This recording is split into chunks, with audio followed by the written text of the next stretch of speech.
भूर्भुवः स्वः तत्सवितुर्वरेण्यं भर्गो देवस्य धीमहि धियो यो नः प्रचोदयात्। सहृदयं समनस्य विद्वेषं कृणोमिव अन्यवपि हर्यत वत्स जातमिवाधन्य। આપણે પારસ્પરિક વેર ભાવનાનો ત્યાગ કરીને સહૃદય મનસ્વી તથા ઉત્તમ સ્વભાવવાળા બનીએ। એકબીજાને હંમેશા પ્યારની દ્રષ્ટિથી જોઈએ તો જ આપણે સુખી રહી શકીશું। ભારતીય સંસ્કૃતિમાં ત્યાગનું સ્થાન ઘણું જ મહત્ત્વનું છે। ત્યાગમય જીવનને જ અહીંયા સર્વશ્રેષ્ઠ માનવામાં આવ્યું છે। દાનમાં કોઈના પર અહેસાન કરવાનો ભાવ રહે છે, પોતાના અહંકારમાં નું પોષણ થાય છે અને બદલામાં નામ, યશ, કીર્તિ, પ્રતિષ્ઠા વગેરેની આકાંક્ષા પણ રહે છે। પરંતુ ત્યાગ તો દાનથી પણ ઉપરની સ્થિતિમાં છે।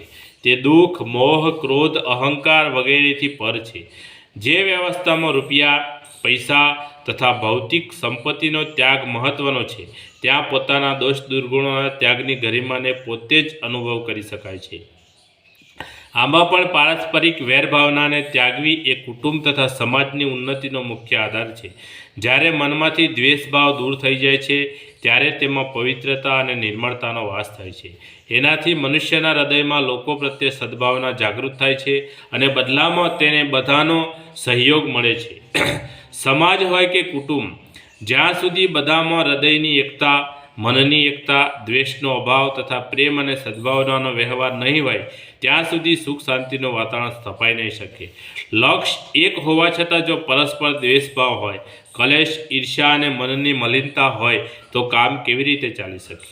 જો વિચારભેદ અને મતભેદ હોય તો લક્ષ્ય એક જ થઈ શકશે નહીં। જ્યારે લક્ષ્ય જ નિશ્ચિત નહીં હોય ત્યારે તો અપના અપના સાજ, અપના અપના રાગ જેવી સ્થિતિ થઈ જશે।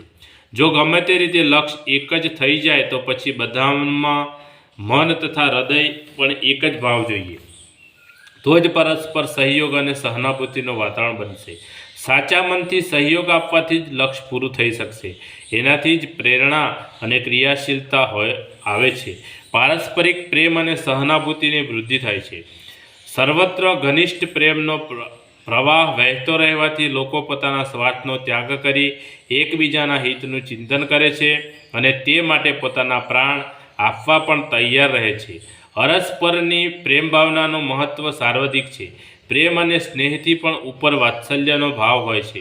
જેવી રીતે મા પોતાના બચ્ચાને અથવા ગાય પોતાના વાછરડાને વહાલ કરે છે, ચાટે છે તથા તેની ભલાઈ માટે સંસારના મોટા મોટા સંકટોને પોતે ઝીલી લેવા તૈયાર રહે છે, એવી ભાવનાને જો આપણે પારસ્પરિક વ્યવહારમાં ઉતારી શકીએ તો આ સંસાર સ્વર્ગ બની જાય। પરંતુ આ પ્રેમ, સ્નેહ તથા વાત્સલ્યની ભાવના આપણા મનમાં જાગે કેવી રીતે? ત્યાં તો વેર, દ્વેષ અને મનની મલિનતાનો કાદવ ભરેલો છે। જ્યાં સુધી તેઓનું નિવારણ નહીં થઈ શકે ત્યાં સુધી પ્રેમના અંકુર ક્યાંથી ફૂટે? પ્રેમનો સૌથી મોટો દુશ્મન દ્વેષ છે। પારસ્પરિક એકતા, સ્નેહ, સદભાવ અને સમજાવટથી જ આત્મીયતા તથા સહકાર સ્થાપિત થાય છે તથા વ્યક્તિત્વનો વિકાસ થાય છે। એકબીજા સાથેનું પ્રેમ બંધન બળવાન થવાથી જ એકબીજાના સુખ દુઃખમાં ભાગીદાર થવાની પ્રવૃત્તિ વધશે। કુટુંબના હિતમાં, સમાજના હિતમાં અને રાષ્ટ્રના હિતમાં જ લોકો પોતાનું હિત સમજશે।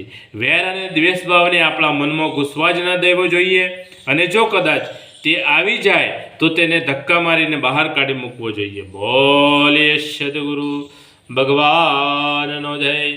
આજ કા આનંદનો જય। આદ્ય શક્તિમાં ગાયત્રી માતનો જય। પોતપોતાના માત પિતાનો જય। કુળદેવી માતનો જય। ઓમ ગમ ગણપતે નમઃ। પાર્વતી પતય હર હર મહાદેવ।